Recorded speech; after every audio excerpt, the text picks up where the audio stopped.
Yo, what's good, YouTube? Antayami here, back with another video. And in today's video, I'm going over my YCS experience taking White Forest Azamina Fiendsmith. And honestly, it performed the way it was supposed to. We had some very unfortunate rounds, especially round 2 when I got shifted. Both games versus Maliss, I lasted like legit 7 minutes. So I had 33 minutes to just think about life. And round 3 where I lost to Dogmatika, I know I posted in the Discord of the situation that happened, but it was a 1 game turn 4 45-minute match, and all he did was summon 1 monster and attack over one of my monsters, and that was the match.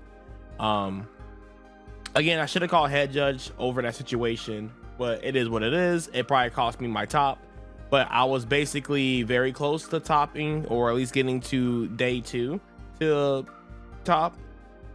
And yeah, but anyway, my voice is a little shot, so if I sound a little bit quieter or whatever, my voice is really like scratchy right now, so I apologize for that. But without further ado, let's go ahead and get over to the shout outs here. I want to shout out a couple of people. Shout outs to 50, Kenny, Jess, people that rode with me, Kenny being my main tester, outside of just like some of the random people I fight online and stuff like that. Of course, to the local people, to you guys for always be at the locals and being good practice and holding it down and stuff like that. It was very fun. And again, shout out to all the White Forest players. I'm not in the White Forest Discord. I don't know if I will. I don't really know. I don't really do Discord and stuff like that, like that. So I'm trying to get into my Discord a little bit more. So if you guys want to hop into the Discord, feel free to, down in the description down below. And yeah, so I should have my matches posted here on this video, and if it's not, it will be in the description. But yeah, it tells you if I won or lost and things of that nature. So without further ado, let's hop into the deck profile here. So and yeah, thank you for all the White Forest supporters. I don't know if I finished that thought or not, but thank you guys for all being supportive. And again, thank you guys for getting me to this position to where I can actually do deck profiles, and I feel like people actually watch them. So anyway, let's go ahead and hop into the main deck. The main deck is pretty similar to my last deck profile, so we'll go over it pretty quickly, and I'll talk about some changes I'll make. Right, so triple Veilers. We're gonna start with the non-engine, by the way, a little bit different. Triple Veiler, triple Nib, triple Ash, triple Imperm. These hand traps were perfect all weekend. It helped me a lot through pushing through, going second and stuff like that. I think these hand traps are really good. If I were to put in maybe like a 15th, like another 3 hand traps, it would probably been Ferraros. I can see that being like very standard, or maybe like talents in the main or something for the non-engine. I have a love-hate relationship with talents, especially in this format, so I decided not to main it, but I did side deck it, of course. I'm going with the White Forest engine. I got the 2 Azamina Azets. By the way, my deck is super sexy now. Thank you. Shout outs to the YCS. Triple Azets, of course. Then we got the Euro print Sylvie's here, and then we got the 1 Arcia, and then the 1 Stellar. Putting this to a 10 monster count. I think the engine itself is really strong. I get to see more White Forest cards, and I guess I put the 2 tails here since we're talking about the White Forest engine. The engine worked perfectly. I feel like everything here was ratioed perfectly for side deck patterns, everything. It worked. I never break the entire tournament. There was times I didn't open White Forest. I think I actually won the entire game versus my round 5 opponent. It was the Ryzeal Fiendsmith deck. Literally opened Fiendsmith stuff. I think I opened 3 Fiendsmith cards and literally had hand traps, and I outgrinded both his engines. So I actually won just because of Fiendsmith. Other than that, I think I saw White Forest cards every single time. So that was good. So 12 basically White Forest cards. Very good, very consistent. And then going into the Azamina portion, we got 1 Black Witch, 1 Queen Azamina, Queen Azamina was broken all weekend. She was literally just really freaking good. If you know how to use her, she's amazing. She helped me make a light and dark chaos angel a lot. She was just good in grind game. She was good to start off with just being a simple spoils card, because this happened a lot. Like me opening Deader or opening Hollow Azamina, it just helps you just go first easier. Like you play through every single hand trap. Like the only hand trap that would interact with this is like Impulse, and that's only with Maliss, right? And you just play through like Droll easier. You just play through every hand trap. Like your rest of your cards in your hand just feels so safe. So like that was the whole reason, again, idea behind her. It's not because like I'm using her for like her actual effects, but the fact that she's a simple spoils just gives you a little bit of utility and versatility to do other things. It's really insane, and she's going to be better in my next build once I go over the extra deck. She becomes actually better because I tested her, or my new version of my deck, after I got, didn't make it a day 2, and we went back and tested, and I'll show you some of the changes in the extra deck I would do. So but yeah, triple wanted, it's really broken. Of course, Deaders and this graveyard effect came up a lot for this card too. Deception, I almost thought about playing double deception. I like throughout the tournament, sometimes I was like because I opened this card a lot for some reason and I liked it, so I almost thought about, and it's a simple spoils card, to bump this to 2. Maybe not, but I liked it a lot. And then the double simple spoils of the White Forest, I know a lot of people were very surprised I was on 2, and I'm gonna be real with you, I love it at 2. This card is very underrated to draw. There was the Sylvie interaction, I think I talked about that in my last video, that happened 4 times. 4 times. Once with the Azamina, and then 3 times with the Azamina, where I'll normal summon Sylvie, they'll Imperm Veiler, and I'll dodge it, and then like it was just so much advantage, it was actually stupid. Try this card at multiples, I promise you it's good, but the whole reason why I bumped it up to 2 is because it's a simple spoils card and it helps out these cards. So this package right here performed amazing all weekend. Will not cut any of these cards, but I almost thought about playing another deception, because a hard opening deception, especially how my extra deck is going to change in the future, might be a possibility. All right, so moving on to the Fiendsmith stuff. Of course, we're playing a double Fiendsmith. You don't care to open the engravers and stuff like that. You play 2, because if you open engraver, then you can dump the second one off the Lacrima, 1 Lurie, and then the double tracks. Ratios were perfect all day. I drew this a lot, and it was still fantastic. Having a second target in your deck when you open cards like this together in your hand, it just feels so good and feels free. Because sometimes you go engraver effect, they'll ash it. That's also just a misplay. They should never ash your engraver effect. They should ash the track effect, because then you can get punished with a track. So that came up twice at the weekend, and then the guys that I beat that ashed me there, I just told them don't ash, just ash the track, and it's fine. Moving on to the extra deck. Extra deck is going to be pretty simple for the links. 1 Requiem, 1 Sequence, 1 Moon, 1 SP Little Knight, 1 Agmande, and 1 Cross Sheep. I'm gonna be real with you. I was testing with Cross Sheep a lot, and I love Cross Sheep, but Cross Sheep was super mid all weekend. I did make it, and there was some lines where I'm just like, why am I even making Cross Sheep here? Because it literally made no sense. And yeah, you can leave it on the end board and you can use it for like recursion. I think I boost all my monsters attack once and they forgot about it, so they crashed into one of my like I think they crashed into my Azamina Sylvia because they thought it had 19. I was like, no, it's at like 26.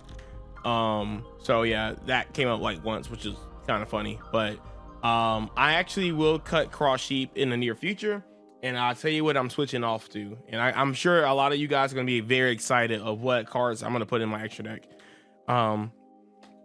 Of course, the single package is still the same. I don't think there's anything to talk about it. I mean, I think everybody's been hopping on this trend.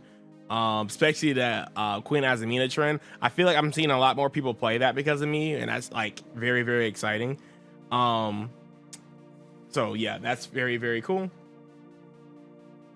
And then going into the fusions, we play the one Azamina Arcielago, we play the one Desiree, the one Sylvia, the one Guardian Chimera, and right here is supposed to be a Souls. I gave it to my friend 50, and he's gonna play it in his deck in the near future. And I can't find my common laying around somewhere, so he's actually cut now. So yeah, that's why I just gave him up.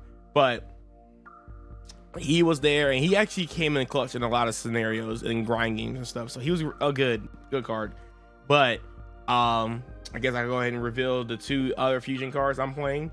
And I've never tested these cards until after the tournament, and God forbid if I were to test it before the tournament, I would have included them in my deck. These 2 cards are amazing, and that's going to be Regina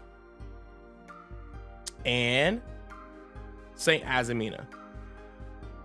I made this card so many times in my practice rounds outside of the tournament, and I kid you not, there were some really insane lines you could do with this card. This card is amazing. This card is broken.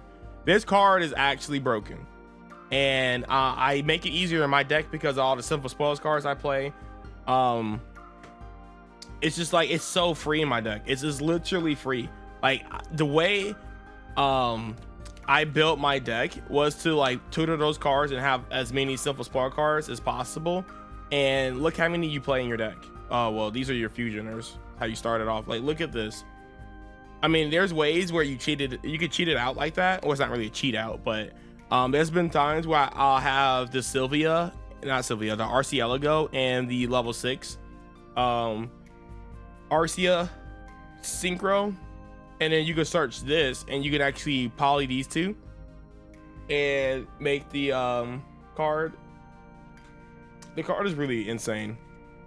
Saint Azamina is just broken. It's just a really insane card. I didn't realize how broken it was. I mean, it is good, but the fact that it's a quick effect, like reading this card, I didn't realize how it worked, right? I mean, I get it. It's like a Yubel like pain effect. I get that. 4,000 defense. I get that. The protection. I get that, right? Like, it can't be targeted. It's 4,000 defense. It's hard to get over, and your opponent can't target. I get that. I did not know that her summoning effect was a quick effect. I thought it was just on summon.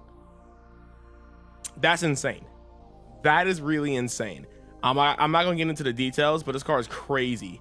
So you're gonna be seeing this card in my profiles for the rest of Suda, just FYI. And then Regina. Let me tell you about Regina.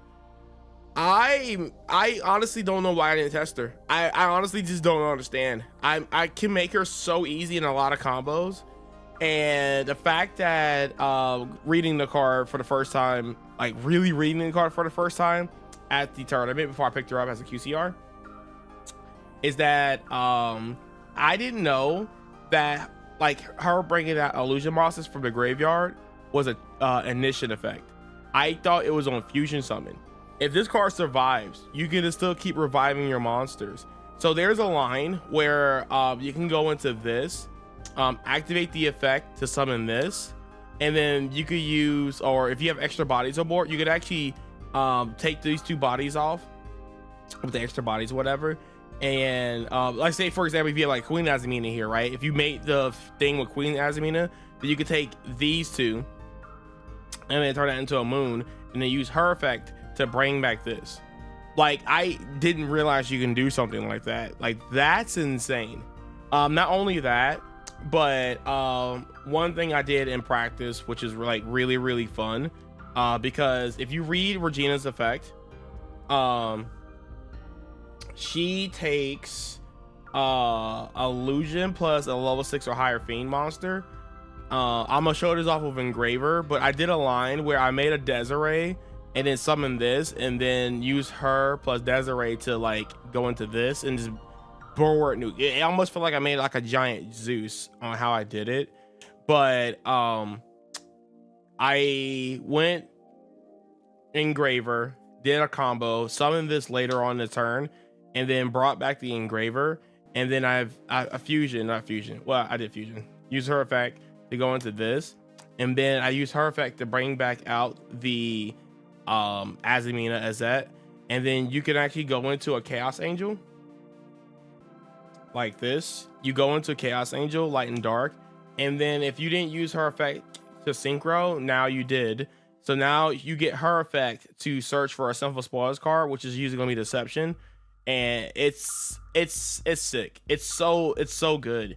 Like again, I apologize for not even trying this out, and I think I would have like improved and probably even did like a lot better at the tournament if I were to test these cards. But again, yeah, I didn't test it, so I got punished for it. So that's just how it is. That's why I always tell people, test it. If it sounds bad, just test it, so at least try it out. Like that was crazy. But yeah, overall that was really good. Again, I'm gonna go over the side deck in a second, but again, I know random mid shout out. Have gotten a lot of pictures over the weekend, and I've never felt like more famous than I have ever in any tournament.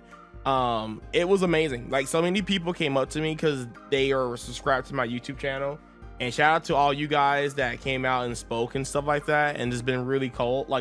I almost feel like the White Forest community might be like the coolest community, no bias, to like any communities I've seen. It's really cool. They're all nice. They all are willing to like improve the deck and stuff like that. We theory craft a lot with the people that were there, and I actually signed 2 cards.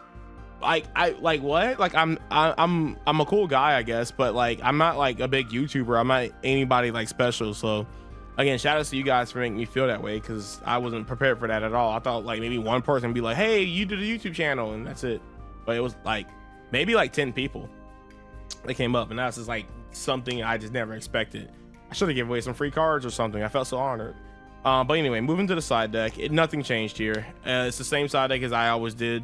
It worked perfectly. I don't think anything, whatever. I never drew this card, but I drew these 2 cards multiple times. They were broken. The Charmy cards, broken. It worked exactly the way I wanted it to work. Multiple times they did. I only drew 1 a lot of games, and they got Ash, which sucked. But I actually drew 14 cards versus my round 5 opponent, and it was insane. It was like insane. I drew this and this versus a Ryzeal Fiendsmith player, like, and he took the challenge. He made a dweller. He had the fill spell up. He had a detonator. He made me draw 14 cards. Like, it was actually insane. I had to shuffle back cards. That's the first time I shuffled back cards in real life with Ferraros and stuff. And of course the last 3 cards are Lancias, but yeah, I've never seen that before. And he tried to make an unbreakable board, and I OTK'd him through it. So even through Thriller, I know it sounds crazy, but you have to remember, I play like the very wacky and a very weird list, and when you give this deck gas, even through a dweller and all that fun stuff. Oh, by the way, the dweller got imperm. It's not like he dwellered me for free or whatever, but yeah, so I drew multiple imperms, so it was like whatever, but I still got through it and it was fine. But anyway, but yes, thank you guys for watching. There's gonna be a lot more updates for the Suda, because I'm going to a regionals on the 16th in Greensboro, and then there's another one coming up in Pittsburgh. So I'll be at both of those regionals. If you guys want to come out and hang out and stuff like that, is all cool. Hopefully I can win a regionals. That would be really cool. Getting first place will be really cool. But I will top a YCS. I haven't done that yet. I topped maybe like 10 regionals overall, but maybe not as many, maybe like 8 or 7. But I will win a regionals with White Forest, and I will top with something with the YCS. All right, guys, thank you guys for all watching. Thank you guys for all being here. Have a great rest of your day. Peace.